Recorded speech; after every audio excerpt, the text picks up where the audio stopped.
I'm talking to Jeremy Corbyn, who's one of more than 80 MPs who've signed their support for Palestinian statehood.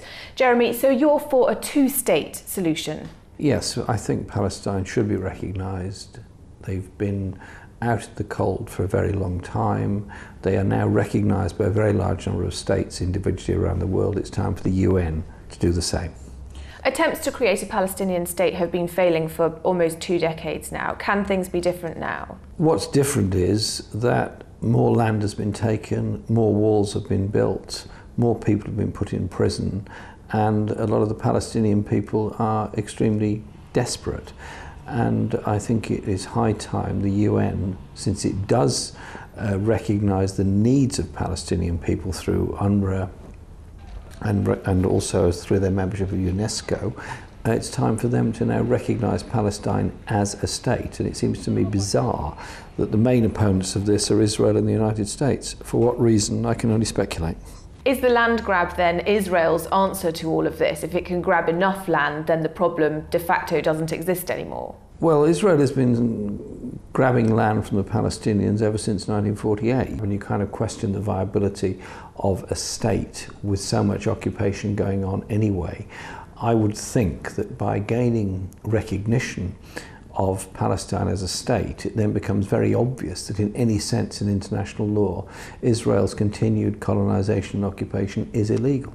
Particularly, the current flashpoint is Jerusalem, with the development of 2 particular settlements in Jerusalem, but also the prevention of many Palestinians returning to Jerusalem when they go to the West Bank, and the expulsion of Palestinians from their homes to make way for the new city of David in the south of the city. The Palestinian problem's really been neglected recently, particularly in the media, because of the Arab Spring and fighting in Syria. What impact have those events had on Palestinian society?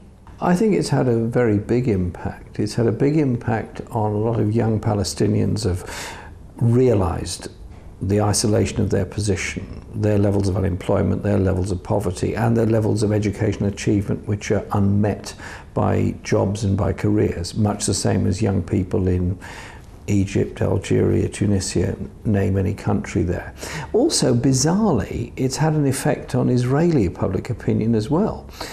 For the first time that I can ever recall, there's been huge demonstrations in Israel against poverty, against tax increases, against service cuts, and whilst they're not raising the Palestinian issue during those demonstrations, look at the economic issues they're raising are no different to what the youth of the whole region are raising. And so maybe we're seeing a turning point in that young people in Israel are beginning to realise that perhaps they belong in the Middle East, not as an American colony or an offshoot of Europe. So you think, in fact, that the Arab Spring may have made a solution to the Palestinian problem easier? Yes, I do, because Egypt has for a long time, certainly since 1979, been seen as the Western bridge into Israel, and it's the main Arab-speaking country that's recognised Israel, diplomatic relations and very close security relations. The new government in Israel and where it comes from and where its support comes from indicates something very, very different. Now, whilst they're quite cautious at the present time, they don't want Gaza to become an extension of Egypt. They are, I suspect, going to increasingly use their pressure to force Israel to open the gates to allow transit of goods and people in and out of Gaza through Israel to the West Bank. One of the results of the Arab Spring has been a rise in radical Islam in the Middle East. What kind of spillover effects do you think that Israel and the Palestinian Authority expect? I think radical Islam is a consequence of suppression of people's views and wishes. And radicalisation happens when you don't give people their voice.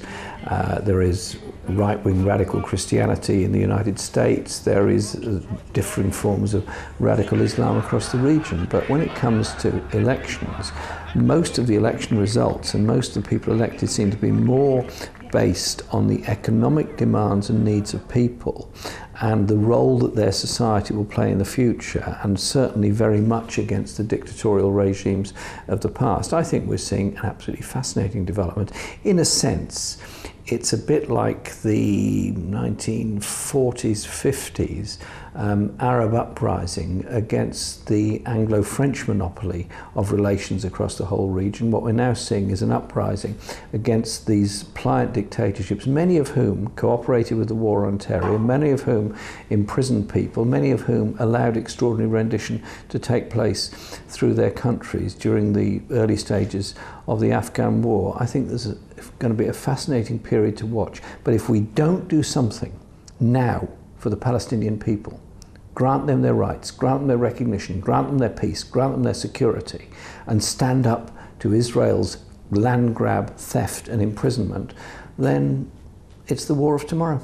Israel must be feeling increasingly uneasy, surely, about the toppling of pro-American regimes in the Middle East. I think Israel was very alarmed at the fall of Mubarak, because ever since Sadat and the 79 deal, they've always seen Egypt as being maybe a difficult neighbour, but nevertheless a neighbour. And the levels of cooperation between Israeli security and Egyptian security in the Sinai, on the border with Gaza, are absolutely huge, and I think they are probably extremely nervous of that, and that indeed has probably encouraged the right in Israeli politics. I hope instead a more rational voice appears in Israel saying, hang on, we're in the Middle East, we've got to live in the Middle East, and let's look forward, let's be optimistic. The Helsinki conference on nuclear weapons-free Middle East in December is an opportunity. Back here in the UK, some polls show that 60% of UK voters think that Palestine should be recognised as a state, even more in some other countries in Europe, and yet no governments have come out in support of it. What's stopping them, do you think? What's stopping them is a traditional recognition and support of Israel ever since the foundation of the State of Israel in 1948, on the basis that the Jewish people were disgustingly, disgracefully and appallingly treated by the Nazi regime, by the Holocaust, and it's a sort of sense of saying, well, the State of Israel was set up in order to provide a safe haven for Jewish people. And that is still quite an important narrative in European politics, but I'm quite hopeful that the Irish presidency of the European Union, and Ireland has a very strong and very honourable record in supporting the rights of Palestinians and indeed of other people in the region. Maybe they can move things on a bit. I'm not surprised that 60% of the people in the UK support Palestinian recognition. Public opinion has transformed during my lifetime from being overwhelmingly unconditionally pro-Israel to now being very conditional about Israel and very positive about the rights of Palestinian people. Why should British voters care about what happens to Palestine? After all, there's an awful lot going on here at the moment.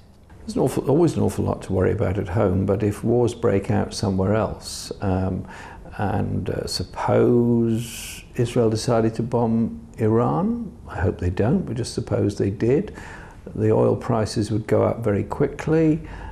There are British forces in Bahrain, and there's a navy on the Straits of Hormuz. There's a US base in Bahrain, there's a US navy there, there's bases all over the region. We would then be probably sucked into some ghastly conflict. Of course it matters, but human rights matters as well. And if you suppress a people's identity and their ambitions, then that's what you end up with war. If the request for UN non-member status is granted, what's then next for the Palestinian independence movement? To push for full status, but also to use this enhanced position within the UN to force Israel to withdraw the settlements and ultimately take down the wall and recognise the rights of Palestinian people.